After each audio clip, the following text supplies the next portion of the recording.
नमस्कार दोस्तों, मैं रीना आपके अपने channel Reena kitchen recipe and blogs में स्वागत करती हूँ।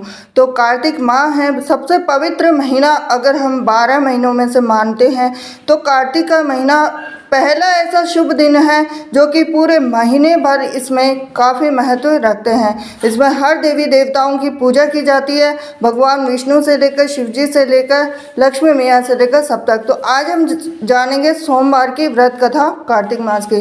तो एक नगर में बहुत ही धनवान साहूकार रहता था। उसके घर में धन की कमी नहीं थी, परंतु वह बहुत दुखी था क्योंकि उसके कोई पुत्र नहीं था। वह इसी चिंता में दिन रात दुखी रहता था। पुत्र की कामना के लिए वह प्रत्येक सोमवार शिव जी का व्रत और पूजन किया करता था तथा सायंकाल मंदिर जाकर शिव जी के सामने दीपक जलाया करता था। उसके इस भक्ति भाव को देखकर एक समय माता पार्वती ने शिव जी से कहा कि हे नाथ, यह साहूकार आपका अनन्य भक्त है, सदैव आपका व्रत और पूजन बड़ी श्रद्धा से करता है, आपको इसकी मनोकामना पूर्ण करनी चाहिए। शिव जी ने कहा कि हे पार्वती, यह संसार कर्म क्षेत्र है। जैसे किसान खेत में जैसे बीज बोता है वैसे ही फसल काटता है, इसी तरह से मनुष्य संसार में जैसा कर्म करते हैं वैसा ही फल भोगते हैं। माता पार्वती ने अत्यंत आग्रह से कहा कि हे प्रभु, यह आपका अनन्य भक्त है और अगर इसको किसी प्रकार का दुख है तो उसे आपको अवश्य दूर करना चाहिए। आप तो सदैव अपने भक्तों पर दयालु होते हैं और उनके दुखों को दूर करते हैं। यदि आप ऐसा नहीं करेंगे तो मनुष्य आपका पूजन और व्रत क्यों करेंगे। तो माता पार्वती का ऐसा आग्रह देखकर शिव जी कहने लगे कि हे पार्वती, इसके कोई पुत्र नहीं है, इसकी इसी चिंता में यह अति दुखी रहता है। अब इसके भाग्य में पुत्र न होने पर मैं इसको पुत्र की प्राप्ति तो दे सकता हूँ, परंतु वह भी 12 वर्ष तक जीवित रहेगा। इसके पश्चात वह मृत्यु को प्राप्त हो जाएगा। इससे अधिक मैं इसके लिए कुछ भी नहीं कर सकता हूँ। माता पार्वती और भगवान शिव का यह वार्तालाप साहूकार सुन रहा था, तो इससे साहूकार को न तो प्रसन्नता हुई और न ही दुख हुआ। वह पूर्व के समय शिव जी का व्रत और पूजन करने लगा। अब कुछ समय के बाद में साहूकार की स्त्री गर्भवती हुई। घर में बहुत धूमधाम से खुशियां मनाई गई, लेकिन साहूकार के मन में तो था कि वो तो केवल 12 वर्ष तक जिंदा रहेगा, उसके बाद में उसकी कोई भी आयु नहीं थी। तो अब जब बालक 11 वर्ष का हो गया तो बालक की माता ने पिता से उसके विवाह करने के बाद कही।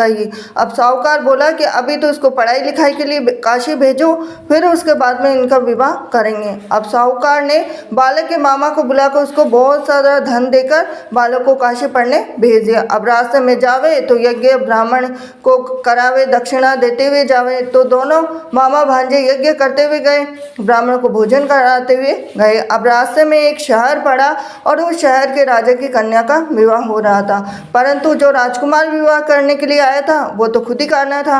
अब राजकुमार को देख राजकुमारी और उसके माता पिता विवाह में किसी भी प्रकार के अड़चन पैदा ना कर दे, इस वजह से उन्होंने उस सुंदर मनभावन लड़के को देखा तो उनके मन में विचार आया कि क्यों ना इस लड़के को वर के रूप में ढूंढ लिया जाए। तो ऐसे मन में विचार करके राजकुमार के पिता ने उस लड़के और उसके मामा से बात कर ली। अब दोनों राजी हो गए।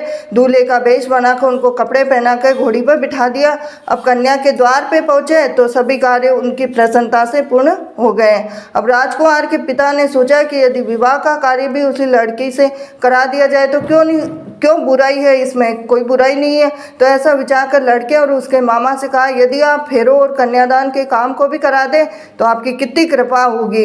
अब सेठ का पुत्र जिस समय जाने लगा तो उसके राजकुमार की चुनरी के पल्ले पर लिख दिया कि तेरा विवाह मेरे साथ हुआ है, परंतु जिस राजकुमार के साथ तुझे भेजेंगे वो तो खुद ही करना है। अब मैं काशी जी पढ़ने जा रहा हूँ। अब सेठ की लड़के के जाने के पश्चात राजकुमारी ने जब अपनी चुनरी पर ऐसा लिखा हुआ पाया तो अंधे राजकुमार के साथ जाने से मना कर दिया।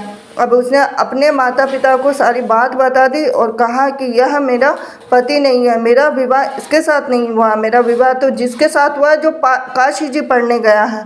अब राजकुमारी के माता पिता ने अपनी कन्या को विदा नहीं किया और बारात वापस चली गई। अब उधर सेठ का लड़का मामा काशी पहुँचे। अब वहाँ जाकर उन्होंने यज्ञ कराया, लड़के ने पढ़ना शुरू किया। अब जैसे ही उसकी उम्र 12 वर्ष थी तो लड़के की अचानक तबीयत खराब हो गई। अब उसने अपनी मामा को बोला कि मेरी तबीयत बिल्कुल भी ठीक नहीं है। तो मामा ने कहा कि अंदर जाकर सो जा।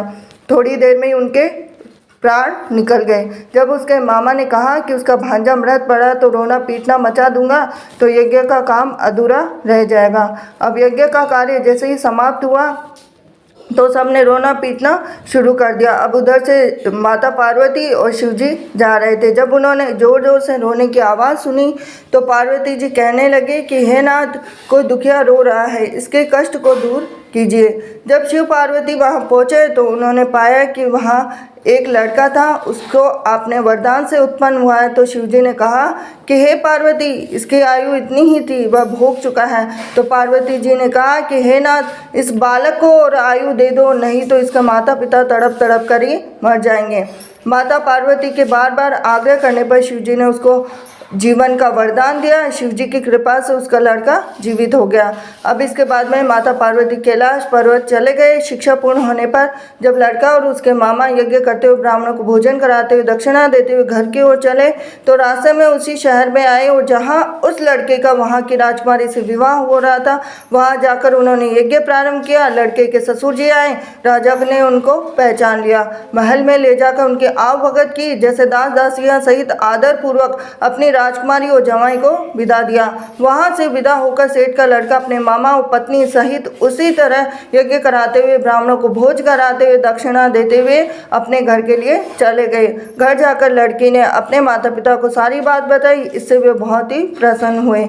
शिव पार्वती, जैसे आपने सेठ और उसके परिवार को दिया वैसे सभी को देना। सोमवार व्रत कथा कहने सुनने हुकारा देने वालों को सबको देना। ये थी आज की सोमवार की व्रत कथा।